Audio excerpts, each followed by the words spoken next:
sweet beans, and welcome to another episode of Polysaturated. Today we are bringing you an episode on a controversial subject. So what else is new, right?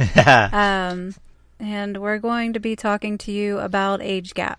I am here with Zan and Crow, and I'm Jay, and we are going to do that. Yeah. So this will be a controversial episode because some people just don't like to talk about their age. So shall we put a trigger warning with this episode? Nah, They can get over it. We didn't put one with the last episode, so which we probably should have in hindsight. In hindsight, yeah, probably should have. But hindsight's 20/20, which if you add those together, you still don't get my age. So, oof, you get mine for now. Yeah, mine too. But speaking of the last episode, I'm the oldest one in this house. Not a surprise, even in dog ears. Ooh. But regarding our last episode, I want to bring up a little thing. One of the podcasts I listened to did an episode on abuse. I guess we kind of read the same article. So if you want to listen to a worst case scenario of abuse, episode 129 of Morbid, a true crime podcast, did it. And it's I got to warn you ahead of time, it's a rough episode to listen to, but damn, it talks about abuse. But they give you a lot of details as to how to get help and how to help people in that situation too. So I listened to it, but yeah, it's a rough episode. Now, on to something. I was going to say, before we actually delve into our subject matter, we have something extraordinarily important to talk about. Coffee. Yes, we said nectar of the gods. We said we were going to do this like in a previous episode, but we kept forgetting when we hit record, and it's like, fuck. Well, I mean, we can't do it every single episode, have a new kind of coffee. We really enjoy our coffee, so we can't just prep a special blend every time. Right. I mean, people send us gifts and people send us things, but to prep the coffee the way we enjoy it, you've got to set up the mirrors and the lighting and the restraints, and then the restraints. The floggers have to be an easy reach. And we're still talking about coffee. I don't. You want to have a cup of coffee with me? I right here, right now, we could have some coffee. Anyway, the coffee that we are going to share with you today is from the company that one of our listeners, our friend, sent to us, signed us up for a coffee of the month club kind of thing. And it's the, Atlas Coffee Company. AtlasCoffeeCo.com. Yep. This one is from Peru. And it smells delicious. Yeah, it smells really good. We brewed it the proper way in the French press. And it is a dark roast. We're getting fancy. And it had kind of a lovely but thin crema across the top when it really first good. poured. One thing we did do is we went to one of our local farmers, one of our local farms, and we picked up some raw milk. Yes. So we have a little bit of milk in here. And y'all do. Zan and I do, but Crow doesn't. Jay also put a little bit of stevia, which... No, I didn't. Oh, you didn't? Not this time. Oh, okay. So we just have a little bit of milk in Jay and I's, and then Crow has his own. I want to taste every bean. Yeah. Let's taste every bean. bean. It smells good. So, hey. Cheers. Here's to us. 2 liquid peps. Liquid peps. That is smooth. That's an odd taste that like an earthy taste. It does. Like a brown sugar. I'm not getting brown sugar. What I mean. I can't do tasting notes. You know that. I read it off. I'm giving him the incredulous look. Because he read the card. He knew exactly what he did. He tried to pass it off as knowledge. Right. I am getting a aftertaste is kind of not a favorite of mine. But I think the initial taste of it is really good. It almost tastes like if you ate a rind of a lemon, like after it's been in tea or coffee. I can't say I've ever did that before. Well, I haven't actually either, but I can imagine that that's what it would So taste like. here, Jay is a super taster, and this all together shows that she is a super taster because she does this all the time. Oh, this tastes like a blah blah blah, and I'm like, I taste coffee. Yeah, she's not like a whiskey enthusiast, but she can actually tell the tasting notes like a professional off of a draught of whiskey. Yeah, and it's funny because our good friend that we do double drink whiskey with, he has like a ton of different types of whiskey, and Jay will pick out the tasting notes in each one before like even reading anything about it. She like just give it to her, and it's like she'll take a sip and like, oh yeah, I taste the cherry and the this and the that. No, this is kind of like an oak barrel from 1942. I do not say that. She doesn't quite get the date, but Zan. But she's pretty fucking close. It's, she can pick out all the tasting What was notes. the one? It tasted like burnt barbecue or something like that, and I was like, this tastes like burnt barbecue or burnt tire rubber. And then we looked something. at the tasting notes that were given with the bottle, and it's charcoal. It's a charcoal finish. Mm-hmm. Yeah. So, but that's how she does. So the tasting notes for this coffee, for the Atlas Coffee Club Peru brew, is brown sugar, lemon meringue, and pipe tobacco. Okay, so she got the lemon. Of that. Yeah. See? I wouldn't have given it a meringue. And the tobacco explains the aftertaste. Yeah, that's what it is. Yeah. Oh, yeah. That in totally makes sense now. Yeah, I totally get that now. Yeah, that's what it is. That's why I don't know it offhand, because I'm not familiar with tobacco. This would probably be good for a pipe enthusiast. Yeah, it would. Mm. Yeah, if they like to enjoy their pipe and that makes so much sense now. That explains that aftertaste that I had. It is a tobacconess type of flavor. So excellent. So thank you to who was Cassie. Cassie. So thank you, Cassie, for providing this coffee. It is delicious. It is wonderful. It is good. Mm-hmm.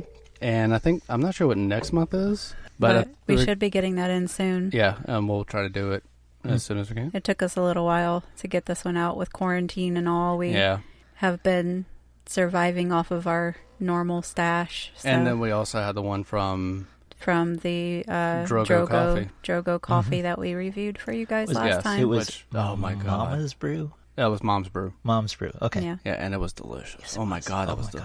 So yeah, please, Drogo Coffee. God, check them out. I will definitely be buying some next time we're able. When the quarantine is over, which at this point should be probably next July. And they said July. They didn't say what year. They just said July. 21. Or 22. When we become old people. If you're going to be old by then, I'm ancient now. So. Well, we already knew that. Oh. And if you want to get somebody a good present, sign them up for... it's really not that expensive. For the Coffee of the Month Club. It's Atlas Coffee Club, and you get something new every month. And I think it's like $14 or $15. Well, you can pay for a certain length of time. Yeah. I think they got us 3 months. Yep. And, you can get a full year. You can get however much. It's like one of those subscription box. And it's coffee. Yeah, and it's coffee. And you get to try different ones from all around the world. Different regions, different roast styles. So one thing I did notice about Peru is the fact that it's home to 28 microclimates. 28 microclimates. Right. Because their elevation changes so much. Yeah. It's a whole different climate from the bottom of the mountain to the top. So it's... that makes sense then. Yeah. Okay, so let's go on to our subject, age gap. Age gap. So, first off, we're going to keep it to the U.S.'s legal status above 18. Right.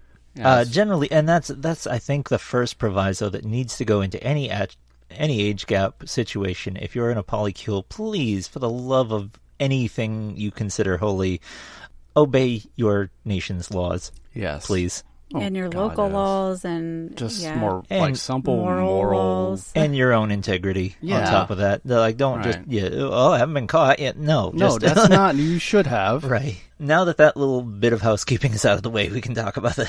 Well, I mean, so age gap, right? You hear the stories about the 90-year-old man with the 20-year-old bombshell, and there's all kinds of slander that's slung in both directions. Slinging slander. Oh, yeah. Mainly for the younger one. Yeah, who is married a 90-year-old. And, the rich. 90-year-old is then celebrated again because, oh, wow, look at you landing, this hottie or whatever. That comes along with a lot of different things. This 90-year-old probably has grandchildren, great-grandchildren.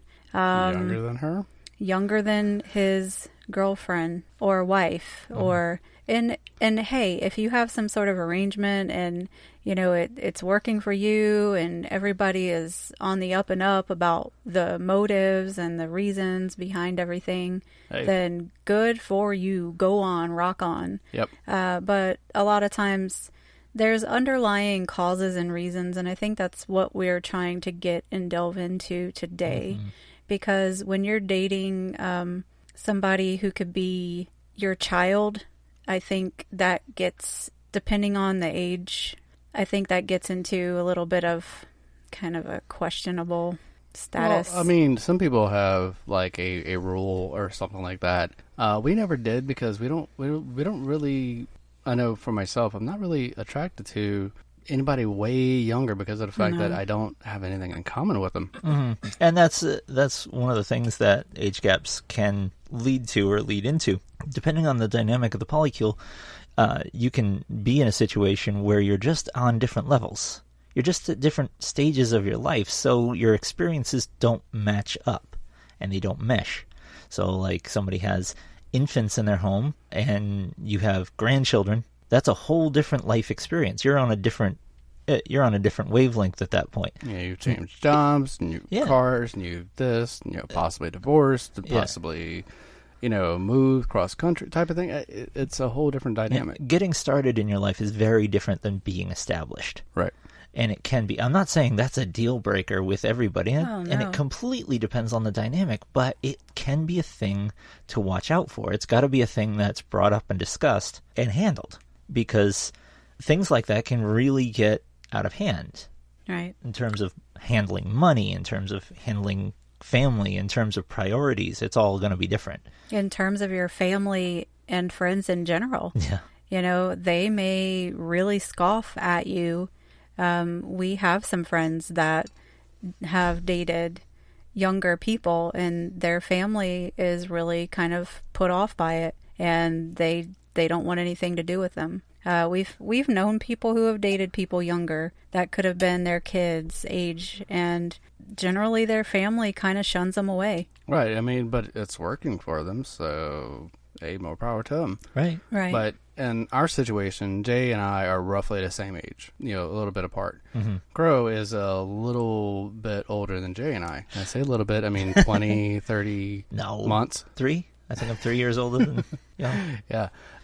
Scarlett, on the other hand, she is 8 years younger than me, which she has a lot of fun pointing that out. Mm-hmm. So. And you see, I don't have any problem with that kind of an age gap, and it always depends on what people mean. A lot of people think that 5 years is a gap. At some point, I kind of have a tendency to lean toward an adult is an adult is an adult. You do change as you go from 20 to 30, and as you go from 30 to 40, you do change. You hopefully, we're supposed to, just so you know. But we're I supposed thought the to grow. saying was that if you're not, like, if you don't grow up by 40, you don't have to. No. Okay. And it's one of those things. I've known people who were 45 who never got past 16. I've known, by the same token, I've known 20-year-olds that feel like they act like they are 90. Mm-hmm. Like, honestly, my brother, we used to call him Pawpaw at 16 because he acted like a grandpa.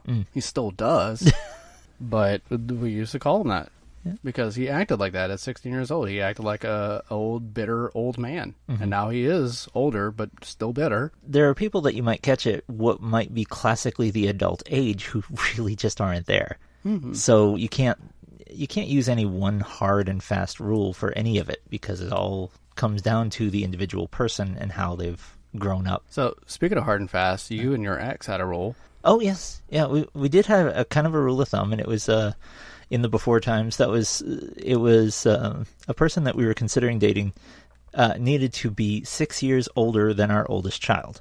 And this was because we had our oldest child fairly early. 6 years more than that would have effectively made it impossible for us to have had a child that age. Makes sense.